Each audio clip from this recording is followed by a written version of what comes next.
Alright, today I will be discussing Sisters in Yellow by Mieko Kawakami, translated this time by Laurel Taylor and Hitomi Yoshio. So, different translator this time, not David Boyd, I think, did the other Kawakami works. So, I'm happy to be able to talk about this. Kawakami, I first read Breasts and Eggs, and I've read every single one of her books since when they came out. And aside from the little drought that I mentioned that I'm thankfully past, this one came out. Surprisingly, unexpectedly, I got a signed copy, so that was interesting. And Mieko Kawakami is an author that I've had a bit of a complicated relationship with, but whose work I've generally enjoyed. So I was really happy to pick up Sisters in Yellow, especially since it's longer quite a bit than her other work. And I tend to be biased more towards longer works, which is why it's plot summary, and then I'll get into recommendation. So, plot summary. The book follows Hana, who is a girl. At the start of the book, she's about 17, ends up leaving. She lives with her mother, and they're very, very poor. And one time before this, her mother leaves for a week, and this woman named Hitomi shows up and takes care of Hana. And it's during this time with Hitomi that Kimiko. Sorry, I get Kimiko and Hitomi mixed up in my head because you don't get to see the kanji, obviously, for their names. So Kimiko shows up and takes care of her for a month, and when she leaves, she ends up vanishing one day, but the thing that she does in particular that really sticks with Hana is she fills the fridge full of food when she leaves, and this just really sticks with Hana. Well, Hana is a workaholic because she hates her life and she wants to escape it by any means. So she gets a job at a family restaurant. She works her ass off there. Her money ends up not coming through for one reason or another. I won't say due to spoilers, but ultimately she's ready to leave home, and she runs into Kimiko again, and Kimiko just happens to be starting up a bar and in Tokyo, and Hana abandons her home and high school and goes to Tokyo to work in this bar with Kimiko, and it's really about, and this isn't really spoilers, but how things kind of balloon out of hand as Hana tries to hold everything together, because while working in this bar, she meets Momoko and Ran, and who are two girls of her same age who work at the bar with her, and all of them end up buying a house together, the four of them, and they sort of become her new family. And it's as things go wrong, how she desperately tries to hold together this family.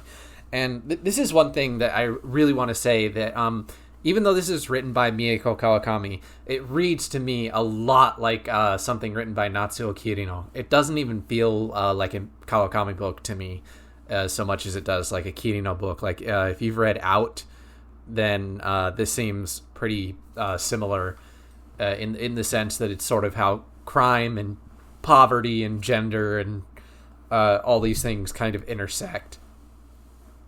So, but maybe with slightly less of the horror elements of Kirino, but really like, oh my god, just this read so much like a Kirino book and less like a Kawakami book that it surprised the hell out of me. And the other thing, if you've seen anything online about this book, you've probably seen people complaining about the length of it.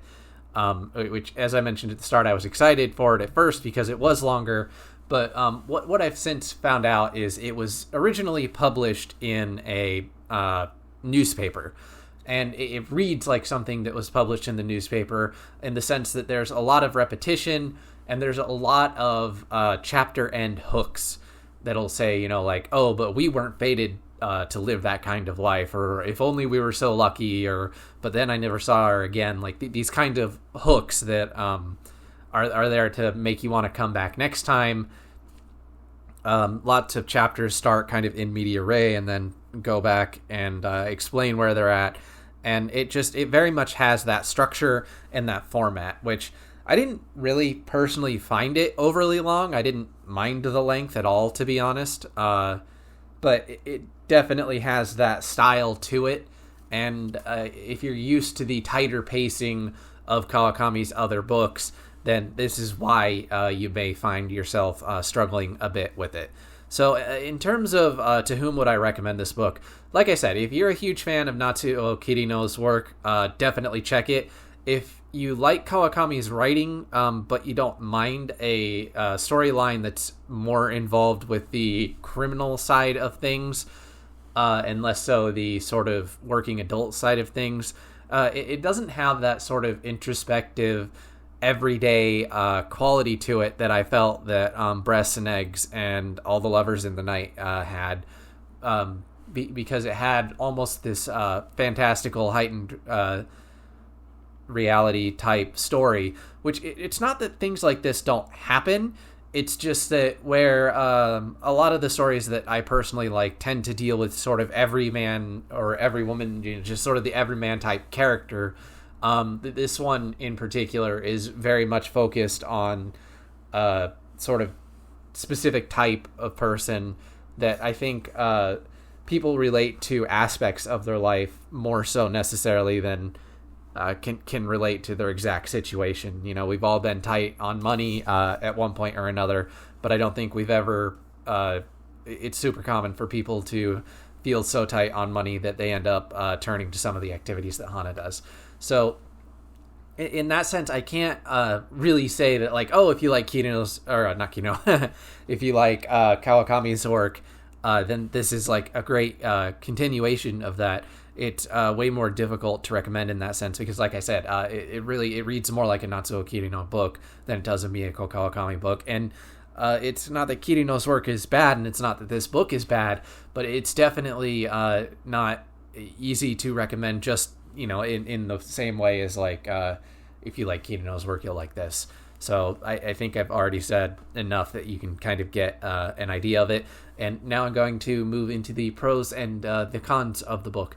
One of the pros, I think, and I this is another one where reading some reviews, that I've seen conflicted things, but you're always in Hana's head. And one of the things that really challenges is this idea of how reliable Hana is and how reliable her memories are. But it does mean that Ran, Momoko, and Kimiko end up coming across really sort of underdeveloped. And Kimiko especially, for how much of a presence she has in the first part of the book and how much her actions in the earlier parts of the books, what they mean to Hana and how they inform how Hana behaves later in the book, for all that, you really she sort of ceases to become a character to the point where she's just so in the background, and all the other characters are so in the background in the latter part of the book where Hana's life kind of collapses in on itself. And it's very effective in the sense that it does really challenge your ability to decide whether or not the conclusions that they come to at the end are valid, or whether or not they are, justification or whatnot. But at the same time, I've read things where people have said they wanted more of Ran's view, more of Momoko's view, more of Kimiko's view, to get that their side of the story and what's going on in their head. And I think that there's value in doing it this way. I can see why some people might want it the other way. That's why I'm not really going to say it's a pro or a con. But I think that certain characters do have a tendency of kind of disappearing from the story and then popping up again later on when it's relevant. And while that does kind of add to this, like I said, you're just so hyper-focused with Hana, it can also be kind of frustrating in terms of trying to sort of pick it apart and analyze certain aspects and elements to it. Another pro is, I think, as much as I compared it to Natsuo Kirino book, the writing is still very much Kawakami, and I think it's well written, and Kawakami's prose is very easily readable, but I think that Kawakami has such a way of drawing you into her characters that you can start to kind of feel their anxiety. And kind of going back, combining this element with the previous element of what I was talking about with Hana, one of the pros, I think, of the book is the amount of agency that Hana has as a person. Oftentimes, when you get a story like this, the primary characters make one or two mistakes and then are kind of being pushed around and shoved around by other people. But you actually get to see, and I'm trying to think how much of this would be spoilers, because like we're semi spoilers, but I don't want to go full spoilers. So, if you want, just pause this and continue a minute later if you don't want to hear spoilers starting at now. Okay, I really like the way that Hana eventually becomes more controlling and domineering, and because the story is so told from her perspective, as a reader, you're naturally inclined to sympathize with her. So usually in this story, you get the story from the victim, and what that means is that when she starts cracking down and making all these rules and making all these demands on the people that are her friends, and if you're from Ran's perspective or Momoko's perspective, you start to realize that Hana is losing it, that she is sort of controlling and not really what you thought she was, not as interested in your well-being as it seems.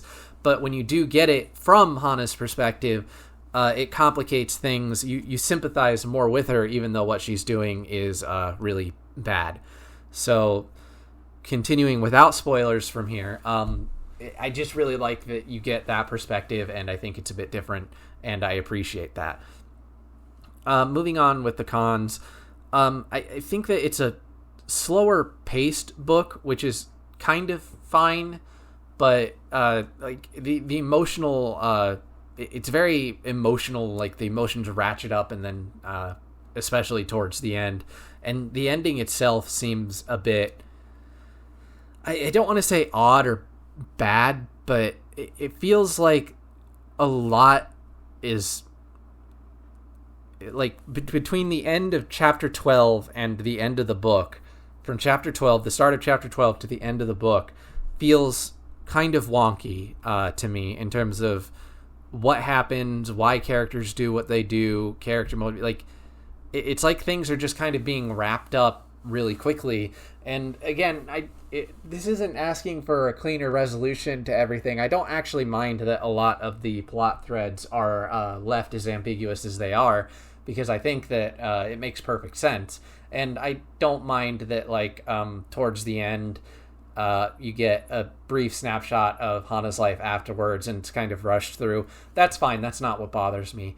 What bothers me has to do more with character motivations, and specifically, without spoilers, how Momoko goes from where she is at the start of chapter 12 to the end of chapter 12, really. It just feels a bit like what's going on there, what's going on in her head, what's going on with anything, and it just kind of feels like it gets wrapped up, because I don't want to say the author herself didn't seem to know where she was going with it, because that's incredibly disingenuous to her, and this may be exactly her vision, exactly what she wanted. It just doesn't really feel to me like there's much bridge there. And again, this ties back into maybe this is just a consequence of having things all from Hana's perspective, and it's highly possible that Ran and Momoko would be talking, and Hana wouldn't be there, so we wouldn't get those conversations. So it's this weird intersection where, like, I could understand the characters behaving the way that they did, but not seeing how they got there. It feels kind of abrupt, but I can sort of see it too. So it just leaves me mixed, to be honest. And I guess my last con, really, and it feels so brutal to say. I don't want to be this brutal, But compared to All the Lovers in the Night, compared to Breasts and Eggs, and kind of to a lesser extent Heaven, but this doesn't feel like a Kawakami book or really like super unique book. Like I've seen stories like this before, and maybe it pulls it off well, maybe it doesn't. It's okay at it, but the fact is, like, it just doesn't have the same sort of originality or vim or insights into the human condition that I kind of really enjoy from Kawakami and was looking forward to. I say the human condition, but maybe it should be more the feminine perspective. I don't know, because that tends to be what she writes more about. And it just felt more like streamlined and commercial than a lot of Kawakami's other works, and it just didn't have that personal, insightful element to it that I really enjoy and respect. So, like, I don't want to bash the book for not being something that I wanted it to be, but it, like, okay, if another author had written this book, let's say Natsuo Kirino had written this book, I would feel, I have to be honest and say I would feel differently about it than knowing that this is Mieko Kawakami who wrote this book, because I just expect, not just expect something different, but just expect something a bit more from Mieko Kawakami than this book is. And that's not really to fault the book and fault the book for what it is, because I don't think that it's an inherently bad book. But I just think that Kawakami herself is capable of something so much better than this.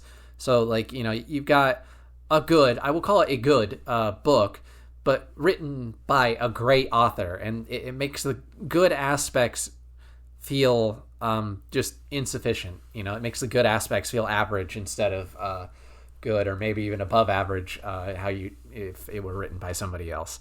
So, to get into the themes of the book, and this is where we go into full spoilers, the themes are really poverty is the huge one, and how the need for money really drives everything that Hana does. And it's poverty, and it's sisterhood, I guess.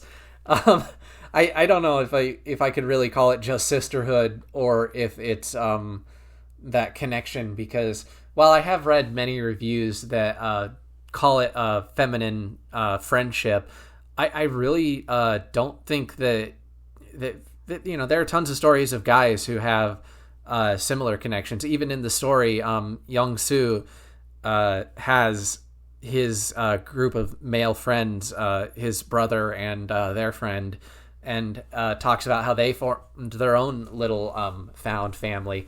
So I guess that would be really a better way, I think, of saying it than like sisterhood or feminine friendship is really just chosen families.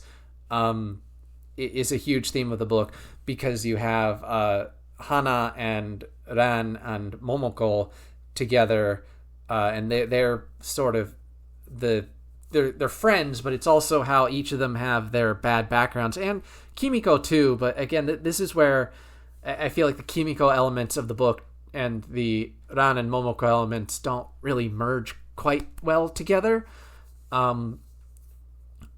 because Kimiko also has her problems in the background, but we only kind of passively learn about them, and they really only exist between Kimiko and Hana.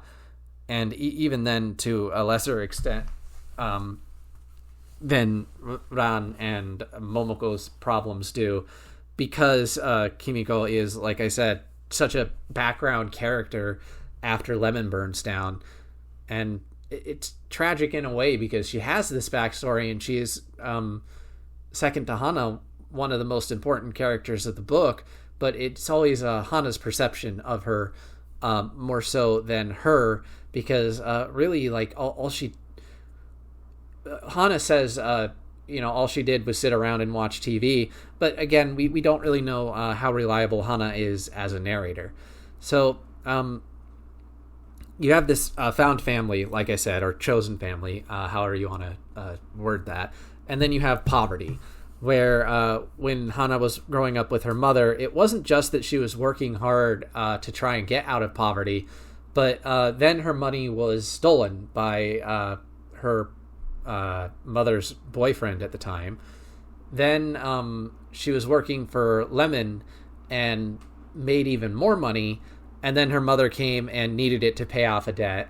And then Lemon burned down, and she gets this job running cards because she's just trying to hold everything together. And it's a black market job, illegal.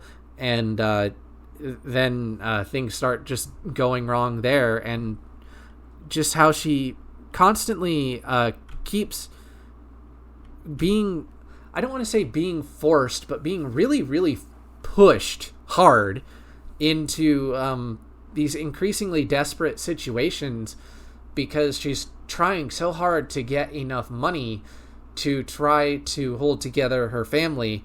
But eventually what you start to see is that the pursuit of money ends up eclipsing the emotional bonds that made the found family so special in the first place, and is what ultimately leads to its collapse.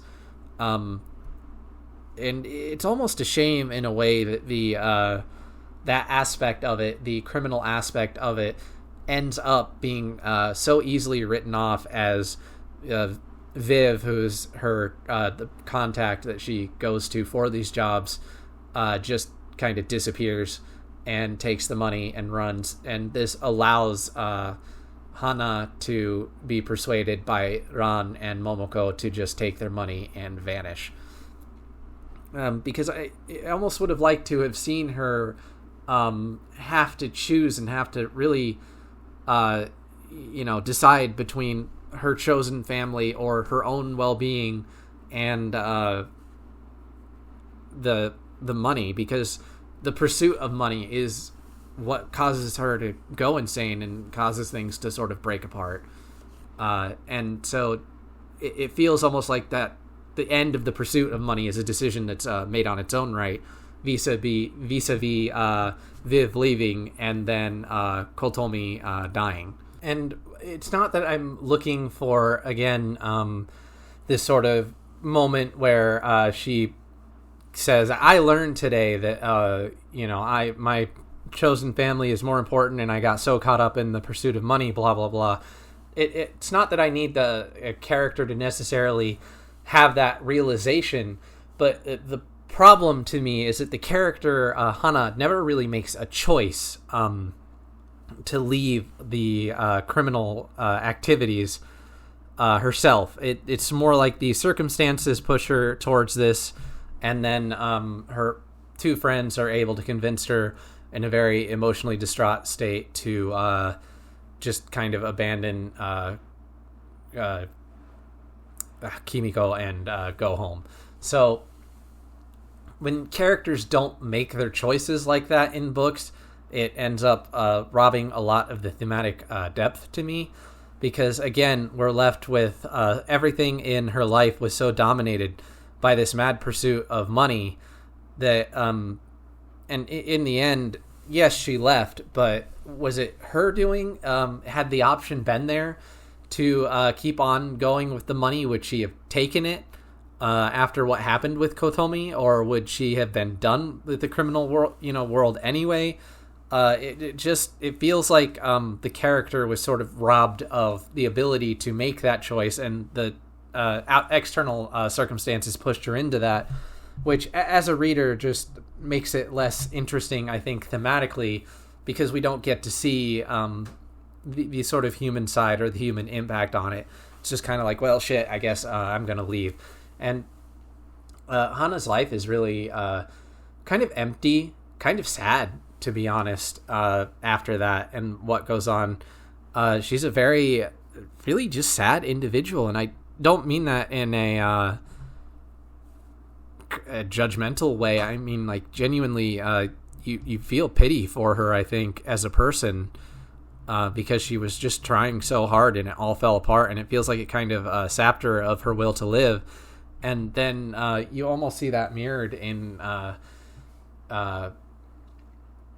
why am I struggling to remember Kimiko so much? You see that in Kimiko when she finally reconnects with Kimiko at the end. And I don't know if Kimiko has Alzheimer's or doesn't want to remember it, but she's also just so far gone.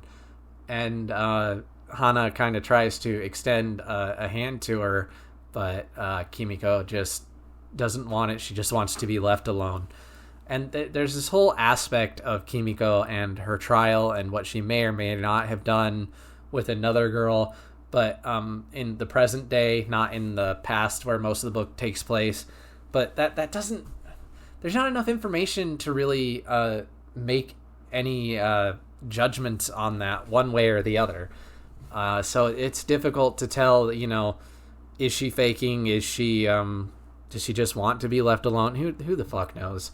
And that's kind of where I'm at with the book. I mean, it's your typical story of somebody who grows up in poor circumstances, finds a new family and a place of belonging, but things start going wrong, and in order to defend that place of belonging, they get more and more involved in the criminal element until things blow up.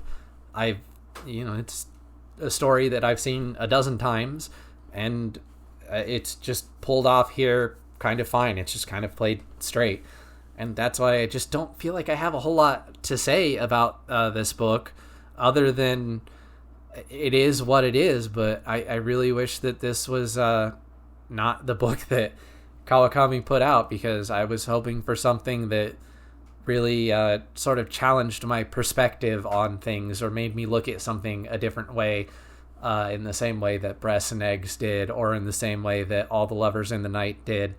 But instead you get this fairly straightforward story, and it is what it is, and so give it a shot if you want, or if not, then I don't think you're missing out on a whole lot. I mean, but I don't know. I just always try to be more positive than this and less cynical. So join me next time when I will be talking about Banana Yoshimoto's Goodbye Tsumugi, because it's short, it's quick, and I can knock that one out pretty quickly, and I wanted to get back to reviewing the Yoshimoto books anyway. So see you then.